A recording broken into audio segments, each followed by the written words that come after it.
So today I am going to be telling you guys how to design and market your own business. Okay, so basically, if we're looking at the timeline here, you have a product or a service, you've prototyped your product and you've iterated so that you know exactly what works and what doesn't. You also have an audience and you have customers that are using your product slash service. And finally, you're selling. So people are actually spending money on your product or service. So now it's time for you to, okay, design your business. This is like moving away from just having a product or a service that you're providing to actually having an organization that is like basically in charge of the product and service you're providing. Okay, so in order to design your business, we need to think about this one thing called business design. Wait, can everyone see this? Okay, great. Um, so what business design is? It is the art of crafting viable business solutions using principles and practices of design thinking. What that basically means is that when you were making your product or service, you were basically going through a process of identifying what the problem you're trying to solve is, right, with your product or service. And then you were trying to come up with solutions, and then you were doing testing, and then you were prototyping based on what you were testing, and just kind of like going through the process of testing, and then basically like iterating on your product until you got something that actually worked, right? So this is kind of the same thing except for your business. Your business is going to have problems. You're going to try to come up with a solution or multiple solutions using design thinking. Okay, so what that looks like is, okay, sorry. I Um, can do that for you, don't worry. oh, okay. What that looks like is you're gonna use design thinking process. You're gonna apply that to a business, like I said, you know, product or not product, your problem and your solution, and then trying to adapt until you get something that actually works. Using that design thinking, you're gonna make a sustainable business model.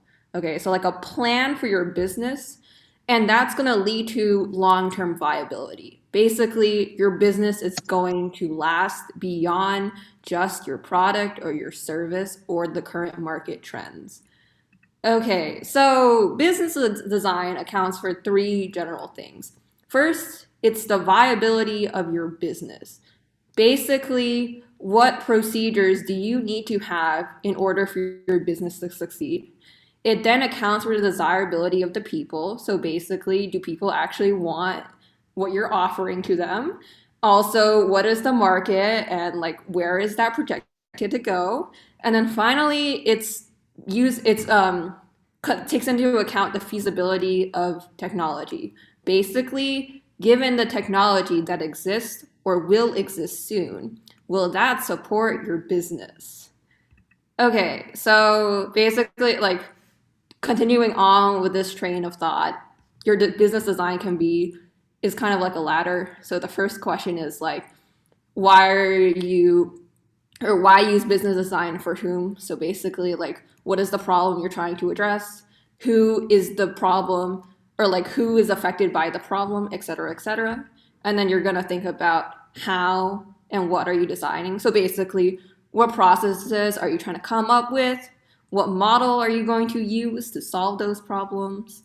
Who is needed in order to make this process work?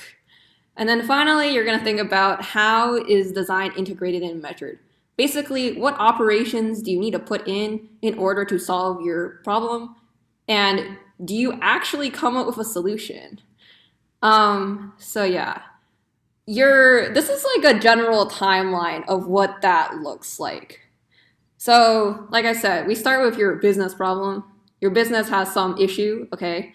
You're gonna go into this thing called market research. Basically, who are you addressing? Like, what is the problem and what is the market that this problem exists in? You're gonna try to come up with a business model. Basically, how does your business operate? What are some key activities, et cetera, et cetera? You're gonna come up with like a revenue model. Basically, how do I make money? And then it's a circle because you're just gonna keep on doing this and testing and then fixing and testing until you get to a point where, okay, we have something that actually works. And then we're going to go to this next thing and see how there's like overlap, because it's like, it's usually done like there's no like set stage essentially. Yeah, so continuing with that, market research and target market go hand in hand. And then you can insert a marketing strategy. So how exactly are we going to deliver the product and services to our audience? And then like business operations. So basically, what procedures do we have in order to run our business? And then you get to like this stage, which is basically it's talking about like brainstorming, draft design, and proof of concept. So you have like from the beginning, you have an idea of how am I going to make my business like actually viable, right? And so you're going to go into this stage where you're going to start brainstorming like actual like operations and stuff.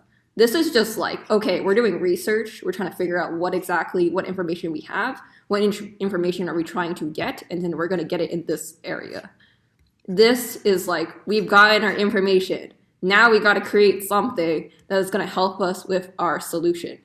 So yeah, draft design, proof of concept. So like prototyping.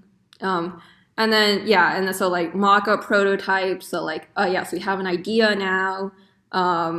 We think we're going to try this on a small scale. Technical development, that has to do with like again, the feasibility. Like, does the technology actually exist for your business solution to like work? And then product testing, which is like, do I need to adapt my product in any or service in any way to make sure that like to make it to potentially solve my issue? And then yeah, so eventually you should have like a sustainable solution. Like you should have something that like will solve your business problem or business problems. Okay. So, okay. Yeah, so like just kind of iterate, sorry to reiterate, the first step was like market research. So like, yes, what market is my business in? Like, what are the current and future market trends? Basically, like, where is this market projected to go in the future, and where is it right now? Business model is like, yes, like, what exactly am I providing to people? What are my key activities? What that means is like, what do I need to do in my business for it to function? You also take into consideration, like, depending on your business, like, who is your key stakeholders? So like, who are you trying to please, essentially, et cetera, et cetera. And then revenue model is like, how am I actually going to make money? Like, how is this business going to actually make money? And sometimes that's like what's called like freemium, where it's like you provide a free product, but like people can buy the premium version if they like it. There's like, I mean, there's like a bunch out there.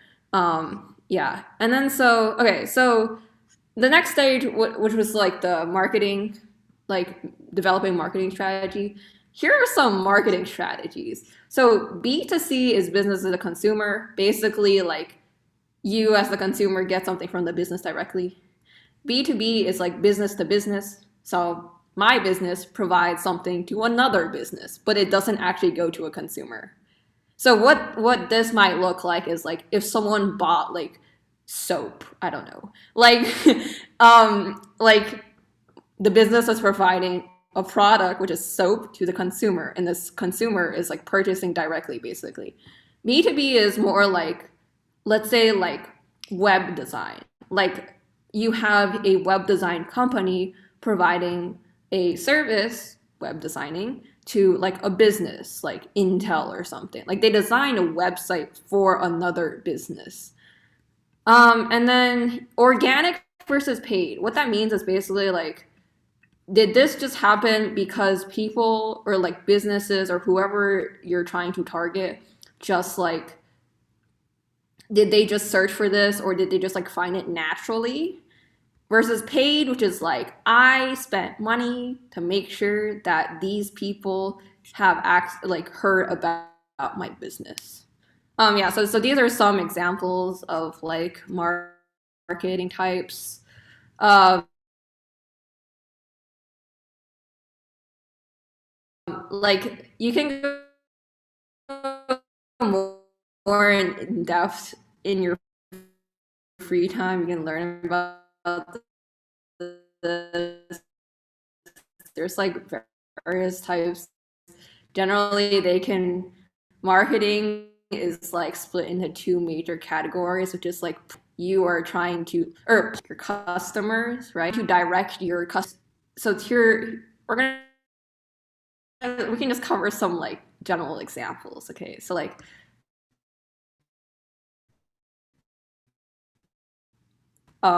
you are providing content to attract your users. So like TikTok, if anyone like small business TikTok, if anyone is interested in that, that's content marketing. Local marketing is when you're trying to target like a specific area. So we're talking like more physical things. Billboards, like if someone has like coupon codes in like newspapers, like various like promotions for like certain stores in certain areas. That's local marketing.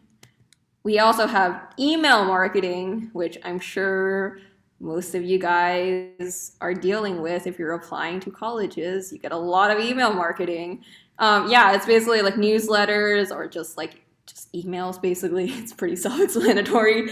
And then there's this thing called inbound marketing, which is kind of interesting, which is where you, like the business or the marketing person, you try to create content tailored to the people you're serving. So like a really good example of this is anytime you're like some web pages like if you sign up for a newsletter, we'll email you this ebook. Or like a very common example is on shopping websites or like online shopping when they say like 10% off if you sign up for our email newsletter, that's inbound marketing. Yeah. So, but the most important thing to remember about like business design is that like we are user focused. We're focused on humans, okay? We're not focused on like market trends. Basically, what that means is like socioeconomic conditions can change all the time, but that's not our focus. We are still not swayed by the changes that are occurring around us. We are only focused on the people we are serving. So yeah, okay, so yeah, here again is the timeline if any of you guys are interested in that. And then, oh yes, so we covered a lot about business design and marketing strategies. But I think like what is probably most important is this idea called design thinking, which is basically a process for you to come up with solutions. It's basically like 5 steps generally. You identify your product, you identify a potential solution, you do some research, you start testing, and then you repeat the process and like repeat the testing and solution making process until you get something that actually works, right? Um, Business design comes very last in this kind of timeline of being an entrepreneur, I guess. Because like what comes first ultimately is an idea, the ideation stage, like what exactly is the problem that I think I need to address in the world? What do I think the actual solution to addressing this problem is? And then you do your research, you continue doing more research. So first research is like target audience, etc. problem, prototyping that. And then it's like customer research. So it's like, who am I servicing? Are they actually interested, etc., etc. And then finally is this business design portion. Like this comes at the very end. So my recommendation for all of you guys, regardless if you actually want to start a business or like if you're interested in entrepreneur or whatever, I would recommend everyone check out this book called The Lean Startup. Um, Lean Startup is basically a book that kind of goes through this whole design. It's a type of design, like it's like a guide for design thinking almost. Would also highly recommend having like a product or like something you're working on to use in conjunction with this book. because like otherwise it's just going to be like it's a guidebook essentially, but you need to have something to use it in conjunction with. This is very applicable to many fields. It doesn't have to be an actual product. So this summer, actually, for my internship, we used this lean startup method to do stuff for social media. There was no actual product. We just used like a lot of the ideas in here about testing to basically adjust what we were posting on social media. So yes, would highly recommend this. Um, yeah, and that is all. So thank you guys for being here. Thank you. We need to thank you for this amazing session, for your amazing explanation, for the fruitful workshop, for the informative slides, for the interactive slides that was really amazing. So we would like to hear from you guys your questions. So feel free to type them. So yeah, our speaker would be like very honored to answer.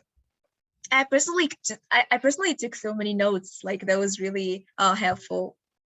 Oh, thank you.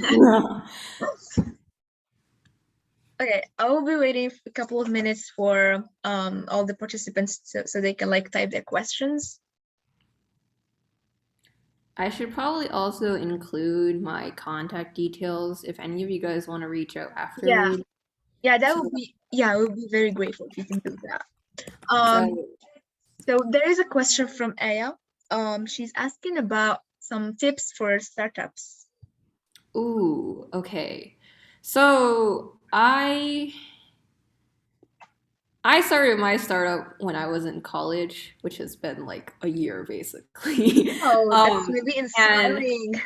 That's pretty impressive. I think I would have two tips. So Mm-hmm. my first tip is don't be afraid to start. For me, it took me so long just to get this idea out of my brain simply because the entire time was like, oh my gosh, like, what if I fail? Right? Or Mm-hmm. like, what if I designate so much time for this project that I don't, Mm-hmm. like, it doesn't work out in the end?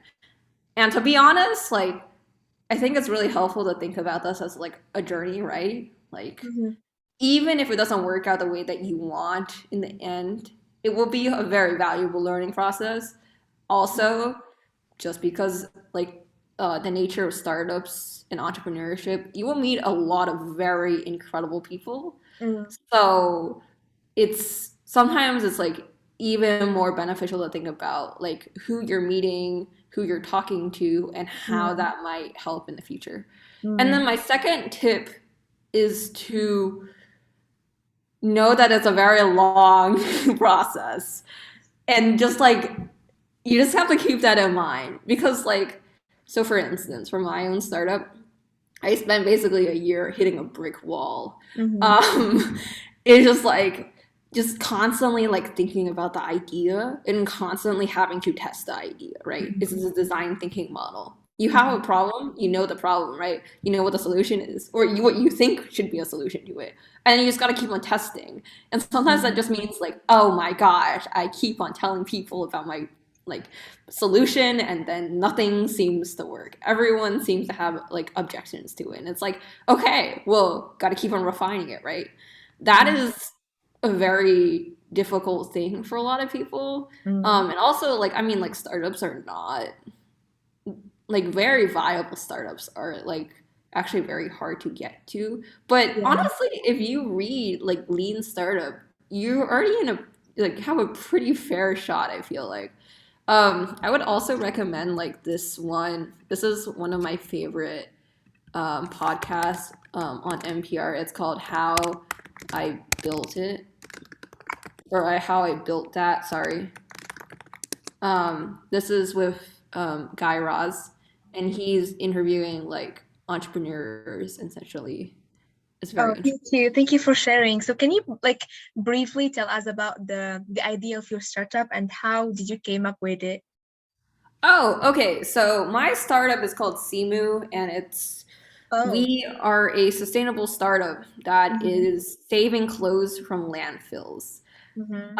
How did I come up with this? It was more just like a when I was younger, I was given a lot of hand-me-down clothing, and I live in the suburbs, but the clothing I was receiving was like really frilly Victorian style clothing that my cousin used to own, right? So it's I like, see. well, I can't wear this to school, right? Like so I just learned how to sew and then I just start altering my own clothes. And then during quarantine, I ripped like one of my jackets, but then I Mm, didn't want to throw it away. So I was like, okay, I'll make it into a skirt. And then I was like, well, what if someone else had like a product or like a platform where I could just ship them clothes and then they would mm. alter it for me?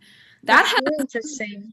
yeah, that has progressed into like a So we can mass. say that it kind of like started from a personal need. Yes. I mean, I was Mm-hmm. like aware of the issues with fashion industry for a long time in terms of Mm-hmm. fashion waste. But like getting to this point where I can articulate to you what exactly I am doing took me basically 6 months. It was just Mm-hmm. literally like at first we started like, oh, maybe like people will ship us clothes and then we will like ship them back to them. Maybe we'll take clothes and we'll make them into like a certain product, like rugs. I mean, there were so many people we talked to. That's another thing about entrepreneurship. The more people you can talk to about your product, the better it Mm-hmm. is because you want to get as many viewpoints as you possibly can. Yeah. And as Um, many like feedbacks as you can. yeah, I mean, like it really, truly, like getting to this point. Like right now, we are actually selling, and it took us a year. Oh, I congratulations. Oh, thank you.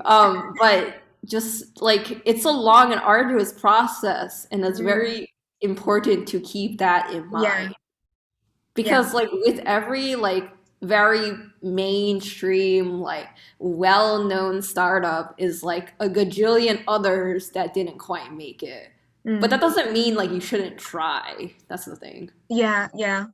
Yeah, it makes sense. Thank you so much for answering these questions. We'll be taking the last questions, just make sure that we're not running out of time. So, Shoutout is asking if you can share a quote or a life lesson or maybe like a trait that you live by. Ooh, okay. um I live by this one saying, which is if you feel uncomfortable, you should just do it. What I mean by like that is like if there are opportunities out there that make you feel uncomfortable because you feel like you're not qualified or Okay, you let feel me just write the quote. yeah, like or if you feel like you don't have the like ability to somehow complete this thing, just go for it. Mm, That's like the one thing. Now again, like, do this in moderation, like right? Like don't don't over stress yourself or anything. yeah, of But that's like course. the one yeah, that's like the one motto I live by. And it has like in terms of like entrepreneurship, this is actually very helpful because then you won't get stuck with like one idea or like one thing. You just like throw yourself out there to be honest. I see. I see. Okay, thank you so much. It's pretty deep. It's pretty inspiring. Oh, thank you so much for being here with us. Can you maybe share your LinkedIn account because someone's asking for it? Oh, LinkedIn? Okay. I mean, Yeah, I shared my email, but if you guys want my LinkedIn, sure. yeah. Oh, Uh, I received some messages, some private messages that you inspired like someone's, like you were like really impressive. So thank you so much for being here with us. It was such an honor to have you today and to meet you today. So yeah, I just want to inform you guys that the keynote is starting. So please make sure to join like the main room. I mean, like the main channel. I mean, the main meeting. Here's the link. So basically, there will be like a keynote with Carrie. She's the founder of Bilia, and she'll be talking about becoming like the best version of yourself. So make sure to join us there. Thank you so much and goodbye. See you there. Bye, guys. Thank Bye. you.